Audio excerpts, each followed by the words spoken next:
Est-ce que vous êtes prêts à ce que Dieu nous parle ce matin? Est-ce que vous croyez que Dieu peut nous parler ce matin? C'est pas un homme qui doit parler ce matin. Un homme peut parler.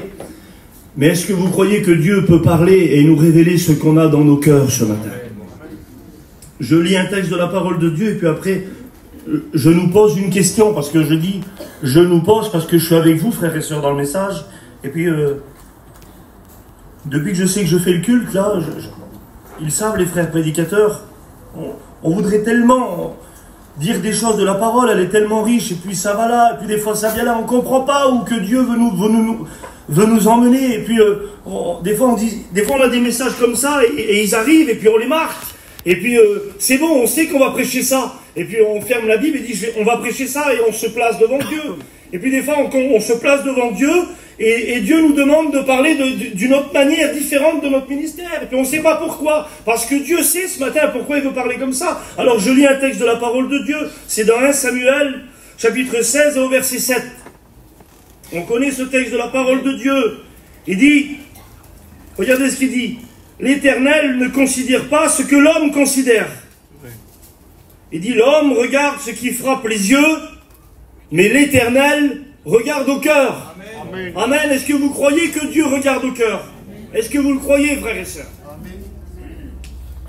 Mais est-ce que vous voulez que Dieu regarde dans votre cœur? Écoutez, c'est une question que je pose parce que si on lui demande de regarder dans notre cœur et de nous dire ce qu'il y a dans notre cœur, on ne peut pas après lui reprocher, Seigneur, non.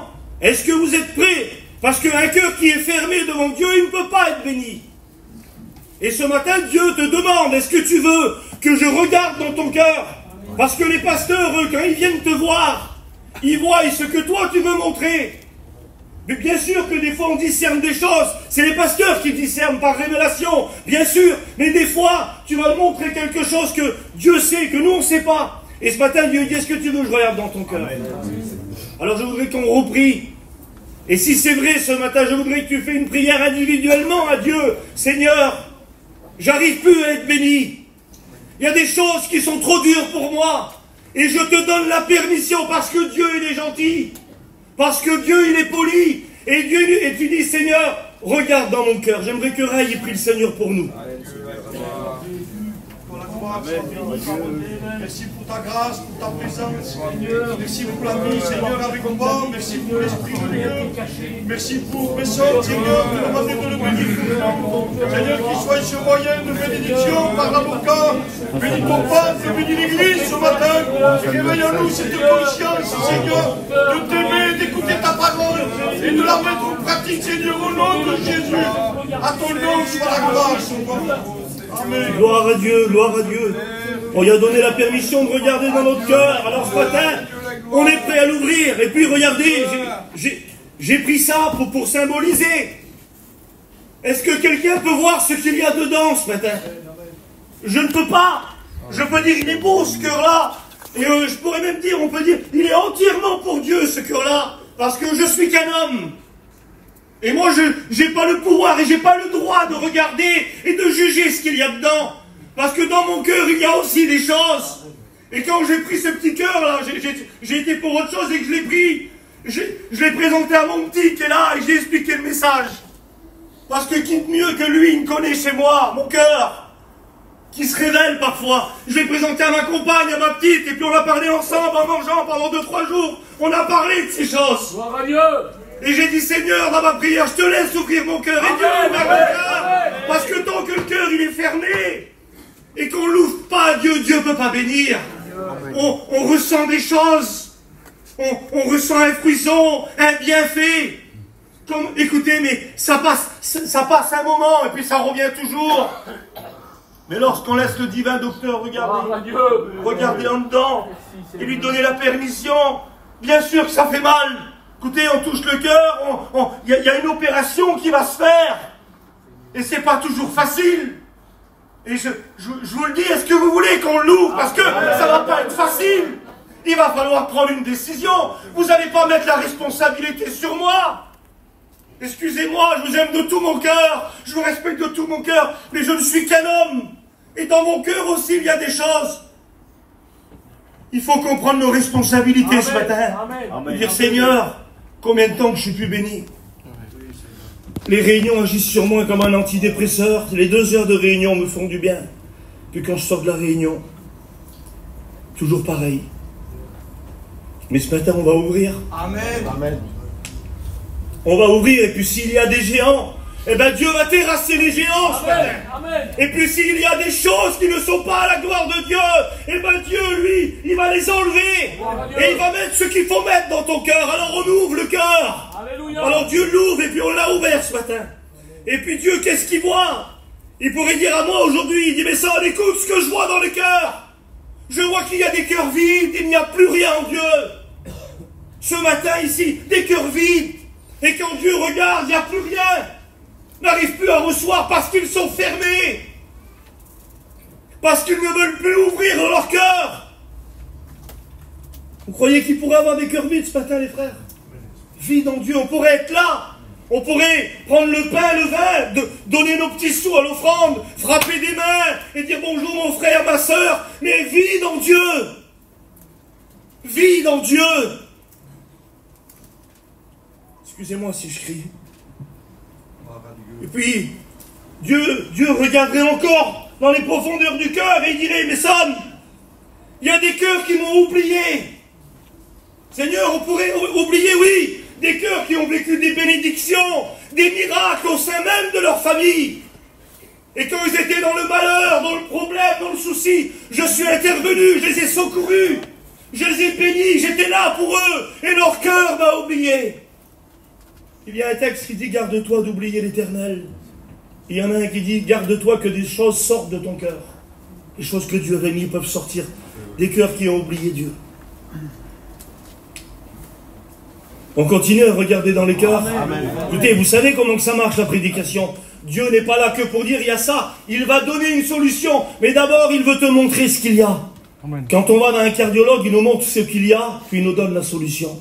Puis là, il y a des cœurs qui ont oublié. On regarde encore.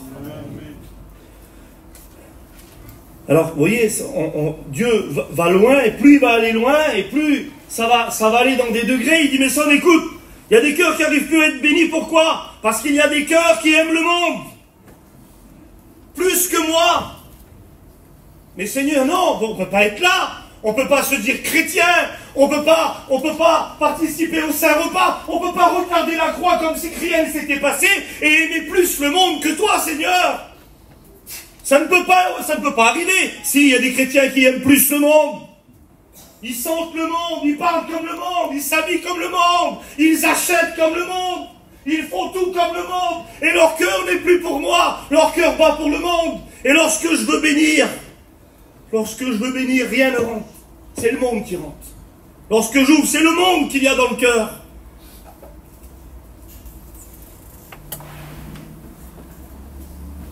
Que Dieu soit béni. Amen, on continue. Amen.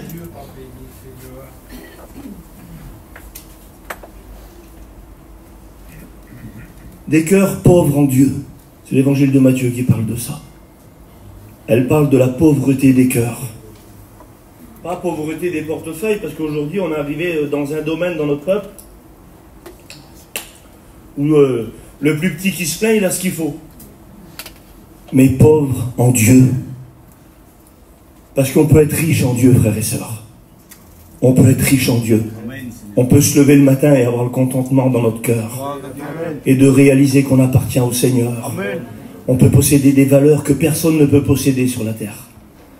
Et ces valeurs-là, ils peuvent toucher nos foyers.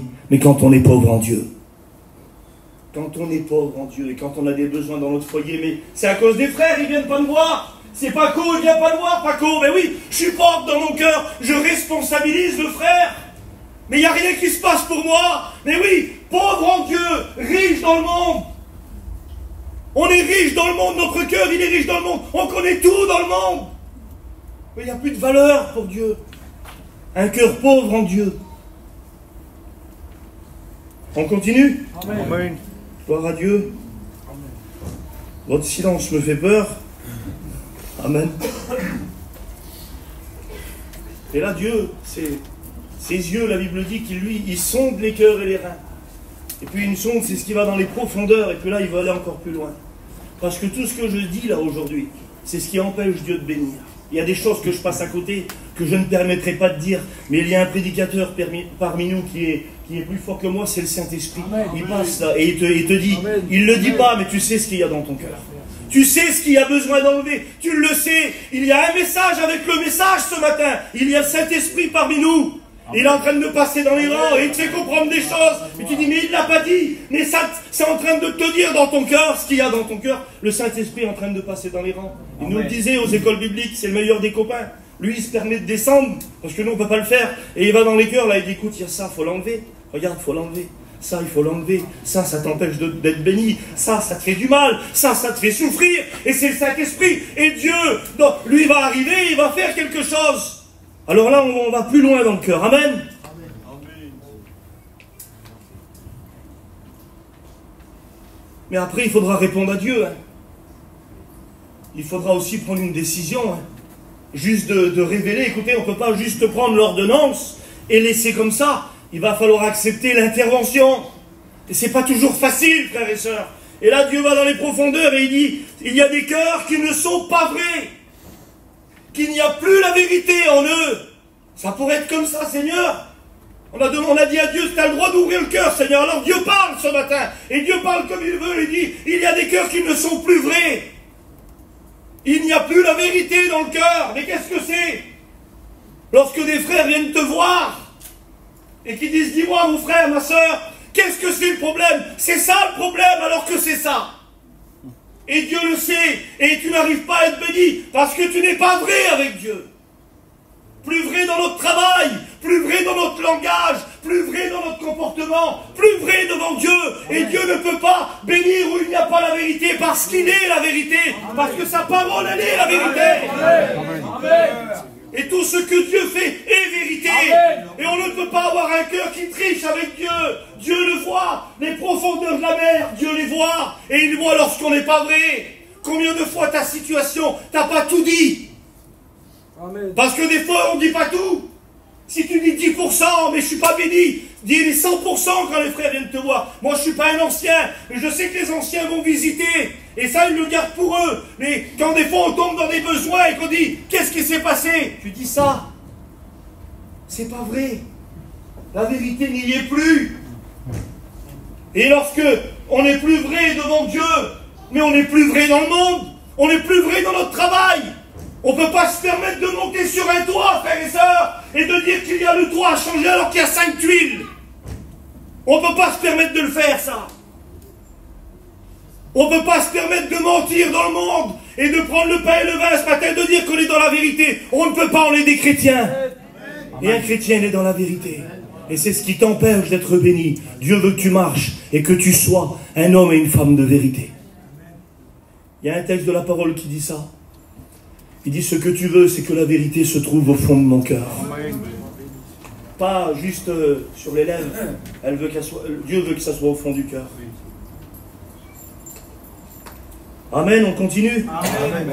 Amen. Dieu regarde dans les profondeurs du cœur. Nous, on ne voit pas, hein. Et Dieu regarde et il dit, le mélange avec le monde.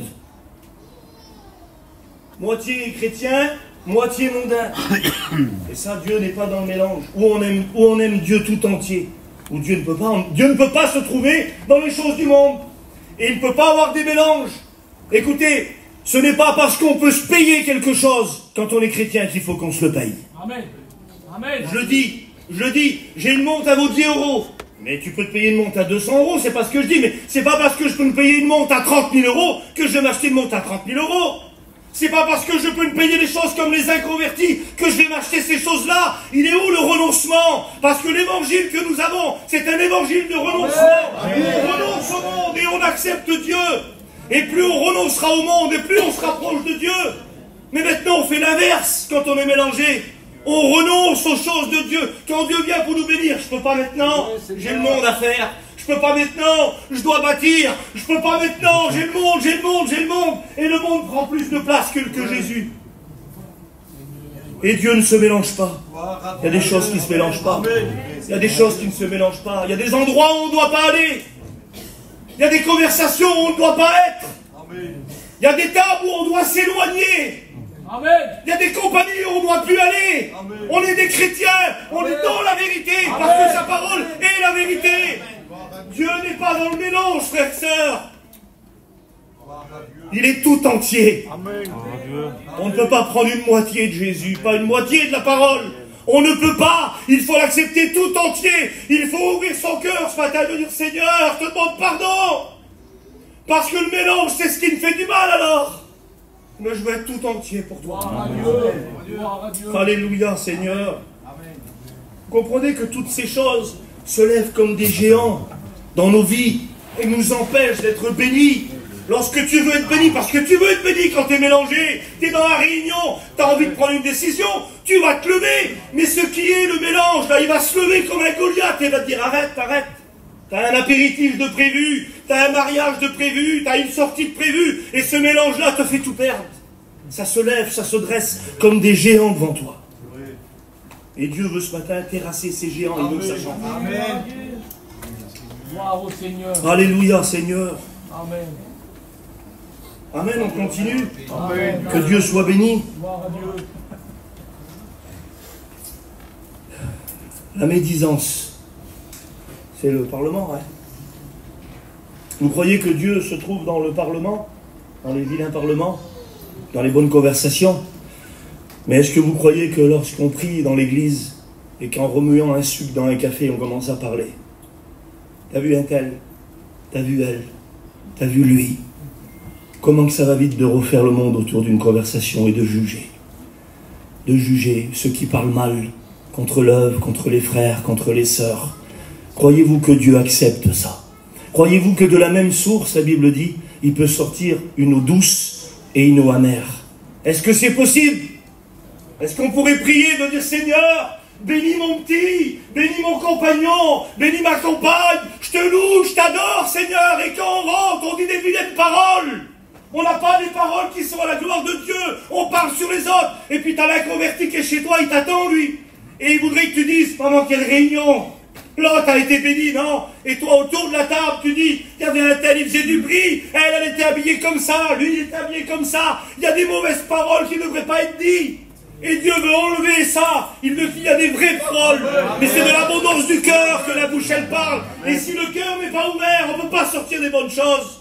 On va réciter des prières. Écoutez, ce matin vous allez dans les plus belles cathédrales. Si vous serez les prières qui vont réciter. Plus belles que nous, hein. Il y a le piano derrière. Ils jouent mieux qu'Orton, les joueurs de piano là. Il y a un joueur de piano. Il y a le rachat et là il va citer des paroles. Mais c'est une merveille. Mais il n'y a rien qui est fait avec le cœur. Et ce que Dieu veut, c'est que ça sorte du cœur. Et qu'il y ait un cœur abondant pour Dieu. Amen. Gloire à Dieu. Ray, il a dit l'autre fois, tu te coiffes pour le culte. Alors je me suis coiffé, les cheveux en arrière et j'aime pas. Amen, mais j'ai écouté. Gloire à Dieu, c'est important d'écouter un conseil. Que Dieu soit béni. Qu'est-ce qui pourrait empêcher que le cœur soit ouvert?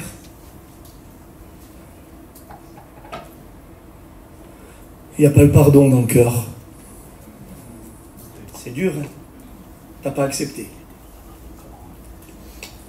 T'as pas oublié ce qu'on t'a fait, ce qu'on a dit, ce qu'on a fait chez toi. T'as pas accepté. T'as pas pardonné réellement. Tu l'as fait. Un café, un sourire, c'est bon. Comme si on avait fait une affaire. C'est pas comme ça. C'est pas comme ça. Il faut le réel pardon, sinon Dieu ne peut pas bénir. Il faut, vous savez, voilà, le pardon à l'amiable, un constat à l'amiable, c'est ça. Et puis Dieu veut bénir, mais dedans, là. Mais tu peux pas lui faire... Tu n'as pas oublié ce qu'il t'a fait. On a parlé sur toi.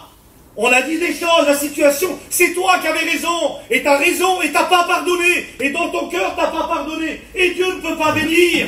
Mais lorsqu'on ouvre notre cœur à Dieu, et que Dieu, on le laisse arriver dans notre cœur et de dire, Seigneur, c'est à toi que je demande pardon. Et lorsqu'on demande pardon à Dieu, on est capable de pardonner vraiment dans notre cœur.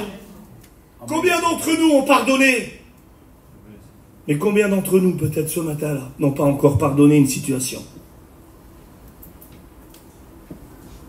Et Dieu veut que tu pardonnes. Le véritable pardon. Amen. Amen. Gloire à Dieu. Amen. Que Dieu soit béni. Encore un. Après, je citerai un passage de la parole de Dieu. Et après, il faudra prendre une décision. Il va falloir s'en sortir. Amen, gloire à Dieu. Un cœur brisé. On ne le voit pas, hein. Nous, on ne voit pas. On voit un cœur comme ça. Il est beau, le cœur, là. Mais vous voyez que cette face-là. Mais il est brisé. Un cœur qui souffre. Un cœur qui voudrait s'en sortir avec Dieu, mais il compte sur ses propres forces à lui, alors il n'y arrive pas. Il est dans la réunion, il est béni, mais dès qu'il sort, son histoire, ce qu'il a subi, c'est brisé. Il n'arrive pas à être soigné. Vous savez pourquoi? Parce qu'aucun homme n'a un pansement et n'a les soins pour un cœur brisé. Il n'y a que lui qui répare les cœurs brisés. Amen. Alors qu'est-ce qu'on fait, frères et sœurs? Qu'est-ce qu'on fait? C'est chaud.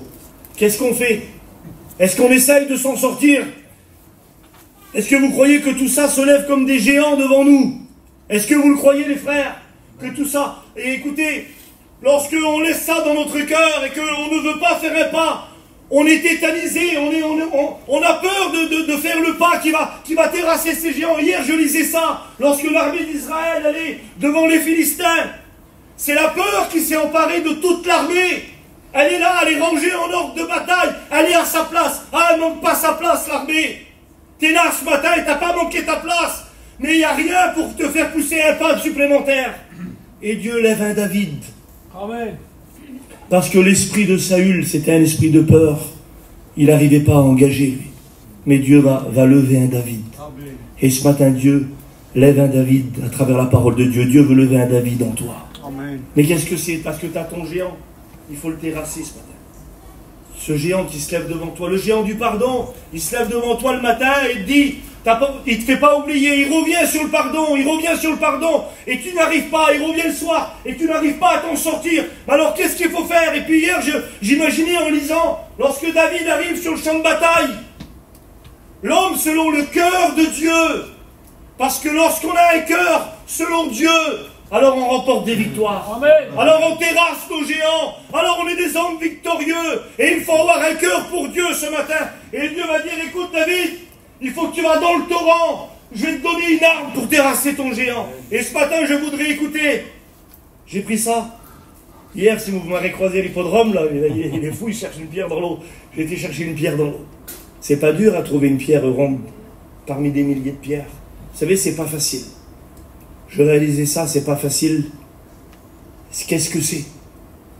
Qu'est-ce que c'est, les frères? Qu'est-ce que c'est? Une pierre face à un géant. Parce que ceux que j'ai cités, ce qu'il y a dans ton cœur, là, c'est des géants qui se sont levés. Le pardon, il est comme un géant devant toi. Tu es à ta place.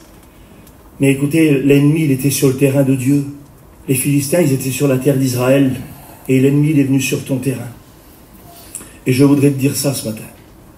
Tu as le moyen de terrasser ton géant. Tu as le moyen de faire sortir de ton cœur ce qui n'est pas bon. Mais est-ce que tu le veux ce matin? Vous t'es radé, il y a un... Je vous dis, ça part dans tous les sens, le message me laisse guider. Je crois que Amen. Dieu parle. Amen. Amen. Gloire à Dieu. Amen. Qu'est-ce qu'il faut faire? Proverbe 23, 26. Et puis je disais ça à Joram ce matin. Lorsque Dieu dit mon fils, c'est parce qu'on y appartient déjà. Vous comprenez? Il dit mon fils, donne-moi ton cœur. Pourquoi? Il semblerait que Dieu nous dise ce matin, écoute, ton cœur là, il faut que tu me le donnes entier. Amen. Mais comment, Seigneur? Comment est-ce possible que si je te donne mon cœur, tu pourrais quoi? Tu pourrais me donner un cœur nouveau? Oui. Ézéchiel 36, 26, il dit que si lui, il va enlever ce qui n'est pas bon. Tout ce qu'il va enlever, là, il va l'enlever. Tout ce qui n'est pas bon, et il va mettre du bon, il va mettre un véritable cœur. Un cœur capable d'aimer Dieu ce matin. Amen. Et puis si tu t'es vu dans la parole de Dieu ce matin, je voudrais te dire comme ça. Il faut que tu te places devant Dieu et touche ton cœur. Amen. On va prier le Seigneur. Je crois que j'en ai assez dit. Merci de m'avoir écouté. Mais est-ce que vous avez compris le message? Je vais aller m'assire, moi. Je crois avoir fait ma part avec le Seigneur. Mais toi, maintenant, ça va pas être facile. Le Saint-Esprit, il passe dans les rangs et te dit, écoute, tu vois ce qu'il y a dans ton cœur, c'est ce qui t'empêche d'être béni. Je ne sais pas si c'est la vérité, le pardon, la médisance, le découragement. Je sais pas, il y a tellement de choses qui peuvent être dans un cœur. Et j'ai pas besoin de savoir. Mais Dieu, lui, il a besoin. Il a besoin que tu lui dises, Seigneur, je te laisse l'autorisation. Je te donne la permission de venir bénir mon cœur. Je voudrais que tu enlèves ça. Je voudrais être béni ce matin. Amen, gloire à Dieu. Je demande à l'idée de prier le Seigneur pour nous. Et puis après, on prie le Seigneur.